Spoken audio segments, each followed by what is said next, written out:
Gram Swaraj అనే దాని మీద ఆయన పనిచేసి అన్ని వృత్తులు ప్రొఫెషన్స్ మనం సెల్ఫ్ సస్టైన్గా ఉండాలి, మనకు కావాల్సినవి మనమే పండించుకోవాలి అనేది.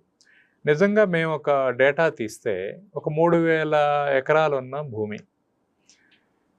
1500 కుటుంబాలు, ఒక 5000 మంది పాపులేషన్, ఒక 1500 మంది కుటుంబాలు ఉంటే యావరేజ్న ఒక నెలకి ఒక కుటుంబానికి ఎంత ఖర్చు అవుతుందండి? మీరు అన్నీ చెప్పండి. ఫ్రూట్స్, వెజిటబుల్స్, పల్సెస్, గ్రెయిన్స్ అన్నీ కలిపి ఆహారం 5,000 6,000 నెలకి. ఒక నలుగురున్న కుటుంబానికి 10,000 10,000 రూపాయలు ఖర్చు అవుతుంది. అంటే 1500 కుటుంబాలు ఇంటూ 10,000 అంటే ఎంతండి? 1,50,00,000. సో 1,50,00,000 ప్రొడ్యూసు ఆ గ్రామంలోనే కావాలి నెలకి. ఏమేం కావాలి?